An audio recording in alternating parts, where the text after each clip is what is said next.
Section 11.7 is maximum and minimum values. So this is really an extension of ideas from Calculus 1 for functions on the real line, being brought into the world of three-dimensional situations or functions of two variables. We could do the same for functions of three variables. We'll primarily focus on functions of two variables just to simplify the analysis. And plus it also gives us some sketches of graphs that we can think about as we look at these problems. But anything we do in 2 dimensions, we could extend pretty easily to 3. So a function of 2 variables has a local maximum at a point AB in the plane if for any points near AB, f of xy is less than or equal to f of AB. So this is for any pair of points, or any point xy that's near the point AB. Okay, so it's basically AB is a local maximum if it's sort of the top of a hill. If everything else nearby it is slightly less than it or equal to it. So f of AB itself is called the local maximum value. The location of it is A comma B. Okay, so moving down towards local minimum, we've got that this is sort of the bottom of a valley. F of xy is greater than or equal to f of AB for some given point AB. AB is a local minimum if any xy values that are near it are greater than or equal to it. So f of AB is the lowest point in that region of the graph. So that's a local maximum and local minimum, respectively. So what's going on in the picture is we demonstrate in our three-dimensional coordinate system what a local maximum looks like for a function f of xy. I'm sure the textbook has some nicer pictures. They'll also exhibit local minimums as well. It'd be nice to be able to see that. But we're looking at a situation where f of xy has a local maximum at a point AB. So here's the situation. AB is a point in the xy plane. So it's marked down here. It's in this flat horizontal plane. And denoted here, if we look above, z naught is equal to f of AB. So in other words, we plug AB into the function f. The z value we get from that is greater than any other z value nearby. Everything else is a little bit lower on this hill. And when we look, specifically at a single point, xy, that's somewhat near AB, we see that its image on this surface is a little bit lower, has a slightly smaller z value than that z naught, f of AB. If that's the case for any points xy that we might take near AB, then we know that f of AB is a local maximum. So there's an idea of what this looks like. And some of the tests that we use are very similar to what we did in Calc 1. So we'll have things that are, we'll find critical points in the same way, setting partial derivatives equal to 0. We'll find, we'll use a second derivative test in this as well. It's got a little bit more details to it than what it had in the past, but in the end, the process is essentially the same.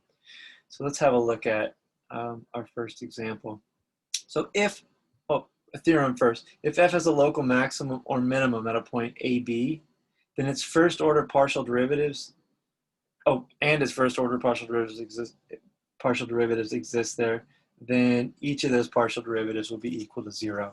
So in other words, think about what was happening and that when you look at the graph from the previous figure. We go here to see this.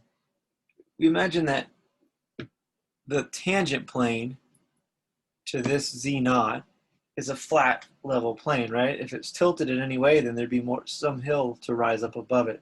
So in other words, its tangent plane is horizontal right here.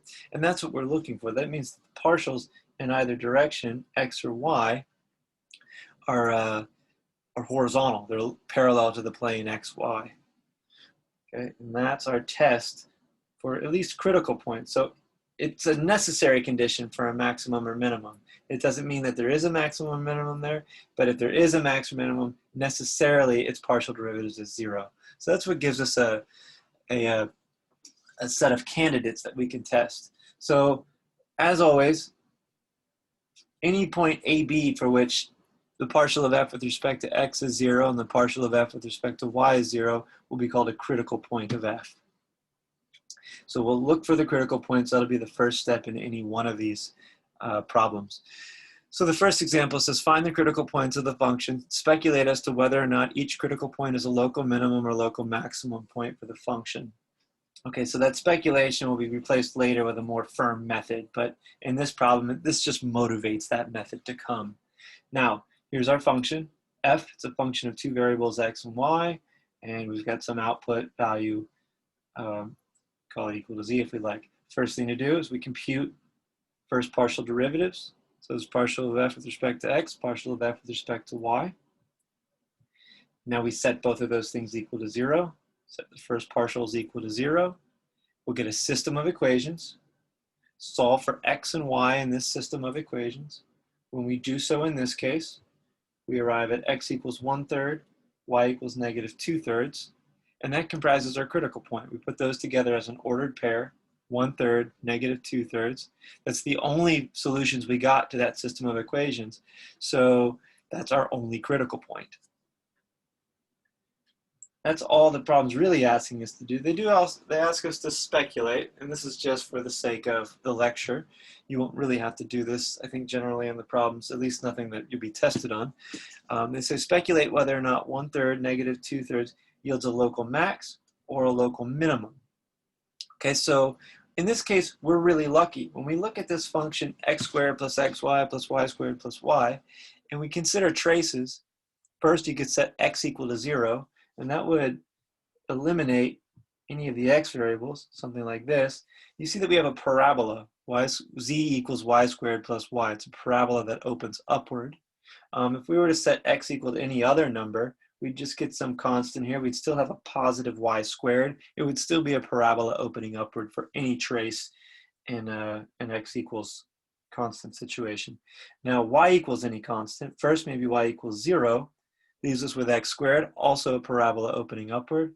And then we realize that any other value for y is just some constant. We still have a positive x squared, still a parabola opening upward. And we can imagine that this is sort of the opposite of the figure that was drawn on the previous page. And it's more or less a paraboloid that opens upward, or something that looks somewhat like a paraboloid opening upward. That means that this critical point would be at the bottom of that opening upward parabola that we have, and it would make it a local minimum. But that's a means of speculating whether or not it's a max or min. It doesn't firmly tell us that that's the case, and it doesn't really give us many tools for moving forward and discerning whether or not we have a local max or local min, unless we have a really solid graph available to us, which we won't always. Now, that brings us to the second derivative test. So this is a sure way of determining exactly what the last problem was asking us about without any speculation. Okay, if we have the second partial derivatives of f and they're continuous on some disk around our critical point AB, right? This is a critical point thanks to that fact. Then we had three conditions or three scenarios below. If this disk, call it D, right? This value, I almost called it a discriminant. It's kind of like a discriminant, but we'll just call it our D value for the second derivative test, or D. If that value is greater than 0, and the second partial of f with respect to AB is greater than 0, then it'll turn out that f of AB is a local minimum. Okay. On the other hand, if D is greater than 0 and the second partial of f with respect to x is less than 0, f is a local maximum. If D is less than 0, then we can't conclude that it's a local maximum or a local minimum. It might be a saddle point, and it might not be a saddle point. So we wouldn't firmly classify this as a saddle point until we actually knew that. That might be a little bit less important, and I think it seems like you can get away with most of the problems. If it's not a local max or local minimum, you can just call it a saddle point. So that's a nice thing to know, or a nice little trick for these sections. Now, why does this make sense that if the second derivative, second partial of f with respect to x is greater than 0, tells us that this thing is a local minimum? If you remember the second derivative, it tells us about concavity. If the second derivative is greater than 0, or a function of a single variable, we knew that it was concave up. If it was concave up, it had this shape. And that means it would have a local minimum down here towards the bottom of it. Okay, that's the intuition you can use for this case. It is really kind of behind a lot of this. The proof of this theorem is not too difficult. It is included in the appendix of the book.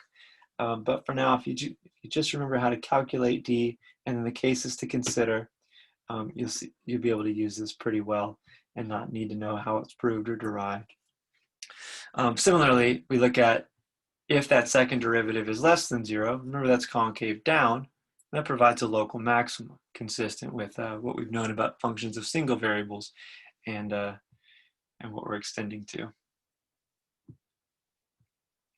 So in the problem we're given below, we're asked to find all local minimum, maximum, and saddle points and their values for the function. Okay, well, we've already dealt with this function. We already know that it has a single critical point, 1/3, -2/3.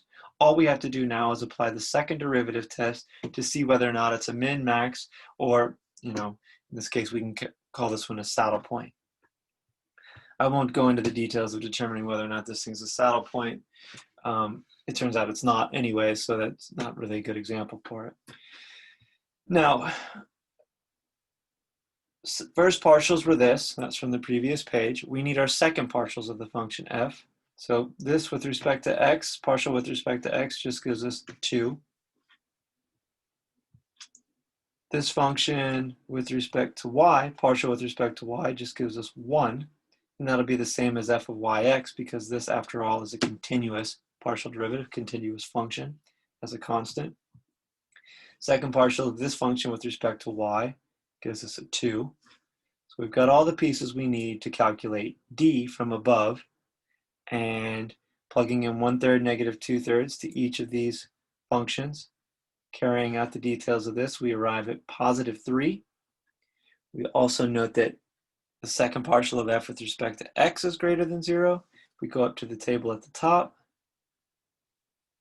That tells us that we have a local minimum. Both of those criteria are met, so we conclude that we have a local minimum. So that's our conclusion there. What is the value at the local minimum? That's different. This is the place where the local minimum occurs in the plane.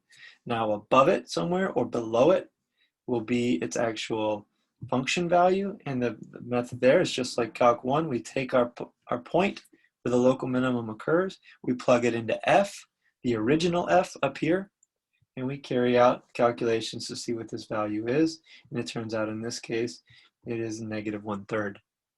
Okay, so the function has a local minimum of -1/3 at the point 1/3, -2/3. So that is a basic example for the second derivative test, finding local minima, local maxima for a function of 2 variables. So let's put it all together in a more full example with a slightly more difficult problem. So the step every time, first will be to find the critical points. Of course, we're asked to find local maximum, minimum, and their values for this given function. So the critical points of this function, first we find partial of f with respect to x, partial of f with respect to y. Set those equal to 0.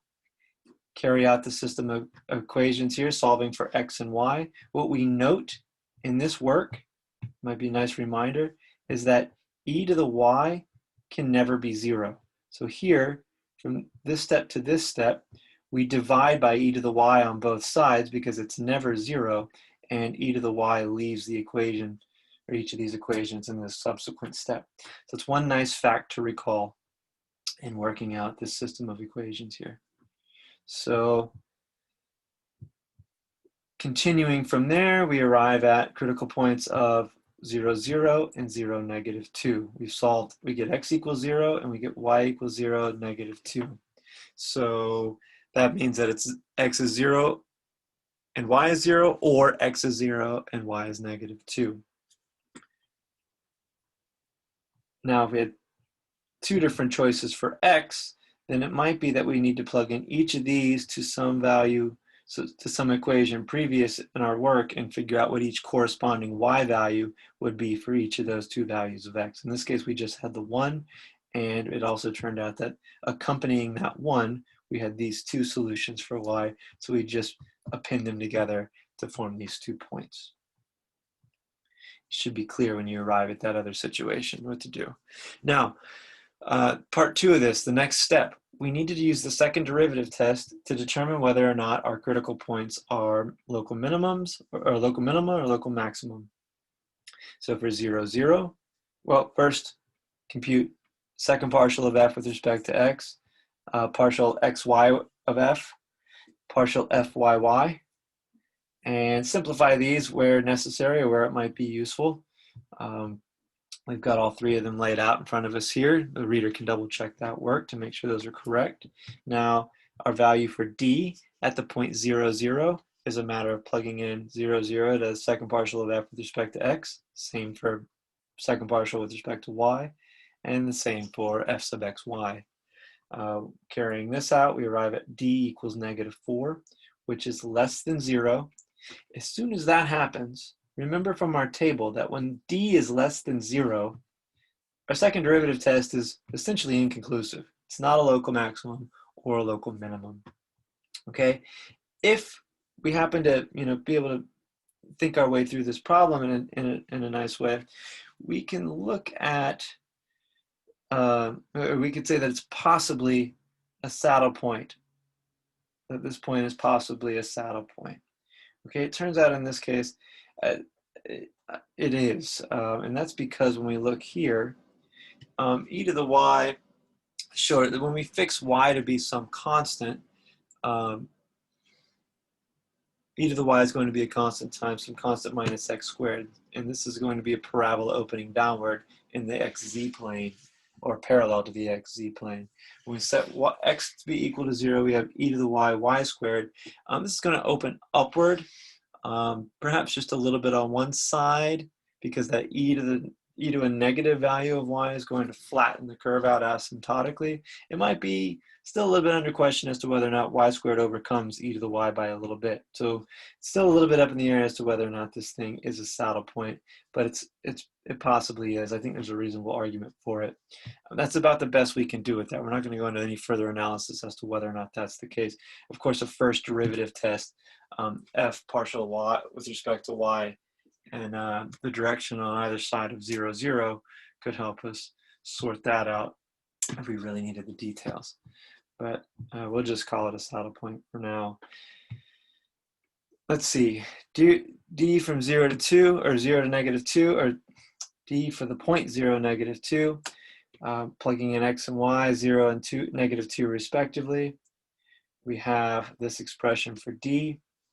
What we arrive at is e to the -4. Remember, this is never negative, so it might be some small decimal, but it's not negative, times 4. It's going to leave us greater than 0. So d is greater than 0. That means it's time to check the second derivative of f with respect to x at 0, -2. So we plug that in. We get -2 e to the -2. Again, e to the -2 is never 0, so it's positive, or never negative. So it's positive, and positive times a -2 leaves us with a negative overall. So positive d, negative second derivative of f, second partial of f with respect to x, that's a local maximum if you go back and consult the table. What is the local maximum at that point? It's plugging in 0, -2 to f. We get 4 e to the -2, so that is the local maximum value that occurs at the point 0, -2. Okay, so there's a local maximum and a possible saddle point, okay, for this function. Now, one set of details that'll be useful for the next video is to just describe what the idea of absolute maximum and minimum values. To do that, we need to talk about a few things. So a closed set in R2 is one that contains all of its boundary points. So here is an example of a closed set. It's drawn so that all the points within its boundary are shown to be included. Instead of being dotted, it's drawn solidly. Okay, that's opposed to an open set. This set is drawn with dashed or dotted lines to indicate that though it does include all points within that boundary, the dotted line tells us it doesn't include any points on that boundary. So this is very similar to open and closed intervals from Calc 1. Recall that an open or a closed interval is something of the form this, where the endpoints are included. The boundaries are included in this. And that's versus an open set, which was something like this. Includes everything within it, but not the boundaries themselves. So this is the extension from open and closed sets in Calc 1 to our two and 3-dimensional functions that we'll see in Calc 3 we're working with. Now, closed disk. Closed disk will be mentioned quite a bit. In fact, there was an open disk mentioned on the very first page of these notes. But a closed disk is defined as all the points xy such that the distance from xy to AB, given by this distance formula right here, is less than or equal to r squared. The reason it's closed is because of that less than or equal to.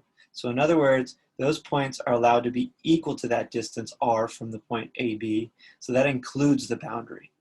So it's a nice connection to make in the picture to the formula we have right here. Those points are included in the boundary because of the non-strict inequality in the definition of that closed disk. All right, so that is the closed disk centered at AB, as opposed to an open disk where with a strict inequality, this is less than R in this case, we could define an open disk. We don't need an open disk right away or immediately in these sections, but we're just using this open disk to contrast it to the closed disk. It does not include the points and its boundary, though it does include every point inside of it. Okay, a bounded set. That's our main point of all of this, is to discuss what a bounded set actually is. A bounded set S is a set which can be completely contained in a closed set C. Okay, and here's an example or a drawing of that. In fact, this set S has been drawn so that it's partially open and partially closed. It's just to kind of indicate that some sets are not open or closed. But this is a bounded set in this case. It can be contained in some circle with radius r. Now, of course, that gives us an idea of what the boundary of that set is. What the boundary of that set is, it's at least smaller than r or diameter 2r, right? So that's the idea of it being bounded. It fits inside a finite circle. So if we're dealing with a closed and bounded set in R2, then we can find the absolute maximum and minimum values of a function f on that set. So if f is continuous on a closed bounded set D in R2, then it attains maximum value and minimum values at some points in D. Okay, this is very similar to the closed interval theorem, or the extreme value theorem from Calc 1, and that connects to the closed interval test of Calc 1. And what we'll see in the next video and on the next page in the notes is that we'll see a 3-dimensional or an R2 to R version of the closed interval test. So that'll be the second video of 11.7. We have some long examples coming up, so we'll have those shortly.